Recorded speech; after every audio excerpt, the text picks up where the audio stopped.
ನಮಸ್ಕಾರ ಸ್ನೇಹಿತರೆ, ನಮ್ಮ ಚಾನಲ್ಗೆ ನಿಮಗೆ ಹಾರ್ದಿಕ ಸ್ವಾಗತ. ಇಲ್ಲಿ ನಾವು ನಿಮಗಾಗಿ ರೋಚಕ ಕಥೆಗಳು, ಭಕ್ತಿಪರ ವಿಷಯಗಳು ಮತ್ತು ಮನರಂಜನೆಯ ವಿಡಿಯೋಗಳನ್ನು ತರುತ್ತೇವೆ. ನಮ್ಮ ಜೊತೆ ಇರಲು ಲೈಕ್ ಮಾಡಿ, ಶೇರ್ ಮಾಡಿ ಮತ್ತು ಸಬ್ಸ್ಕ್ರೈಬ್ ಮಾಡೋದನ್ನು ಮರೆಯಬೇಡಿ.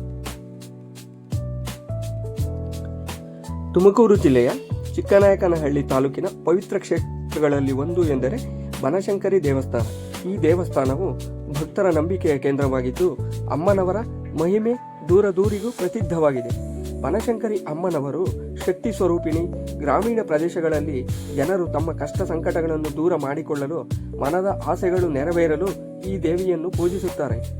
ಇಲ್ಲಿ ನಡೆಯುವ ಪೂಜೆಗಳು ಮತ್ತು ಜಾತ್ರೆಗಳು ಬಹಳ ಭಕ್ತಿ ಭಾವದಿಂದ ನಡೆಯುತ್ತವೆ.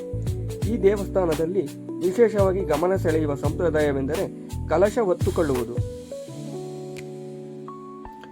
ಭಕ್ತರು ತಮ್ಮ ಹರಕೆಗಾಗಿ ತಲೆಯ ಮೇಲೆ ಕಲಶವನ್ನು ಹೊತ್ತು ದೇವಸ್ಥಾನಕ್ಕೆ ಬರುತ್ತಾರೆ. ಈ ಕಲಶದಲ್ಲಿ ನೀರು, ತೆಂಗಿನಕಾಯಿ, ಕುಂಕುಮ, ಹೂವುಗಳನ್ನು ಇಟ್ಟು ದೇವಿಗೆ ಅರ್ಪಿಸಲಾಗುತ್ತದೆ.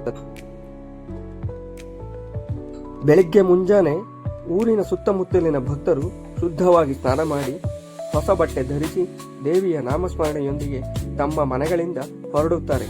ಮಹಿಳೆಯರು ಸಾಮಾನ್ಯವಾಗಿ ಕೆಂಪು ಅಥವಾ ಹಳದಿ ಬಣ್ಣದ ಸೀರೆ ಧರಿಸಿ ತಲೆಯ ಮೇಲೆ ಸುಂದರವಾಗಿ ಅಲಂಕರಿಸಿದ ಕಲಶವನ್ನು ಇಟ್ಟು ಸಾಗುತ್ತಾರೆ. ಪುರುಷರು ಸಹ ಧೋತಿ ಅಥವಾ ಪಂಚೆ ಧರಿಸಿ ಭಕ್ತಿಯಿಂದ ಪಾಲ್ಗೊಳ್ಳುತ್ತಾರೆ. ಈ ಸಂದರ್ಭದಲ್ಲಿ ಊರಿನಲ್ಲಿ ಒಂದು ವಿಶೇಷ ಆಧ್ಯಾತ್ಮಿಕ ವಾತಾವರಣ ನಿರ್ಮಾಣವಾಗುತ್ತದೆ.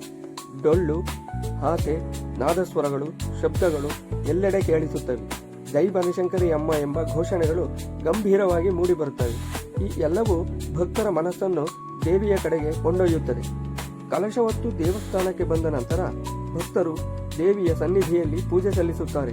ಕೆಲವರು ಹರಕೆ ತೀರಿದ ನಂತರ ಪ್ರತ್ಯೇಕವಾಗಿ ಪೂಜೆ ಮಾಡಿಸುತ್ತಾರೆ. ಈ ಸೇವೆಯಿಂದ ಮನಸ್ಸಿಗೆ ಶಾಂತಿ, ಆತ್ಮಕ್ಕೆ ತೃಪ್ತಿ ಸಿಗುತ್ತದೆ ಎಂದು ಭಕ್ತರು ನಂಬುತ್ತಾರೆ.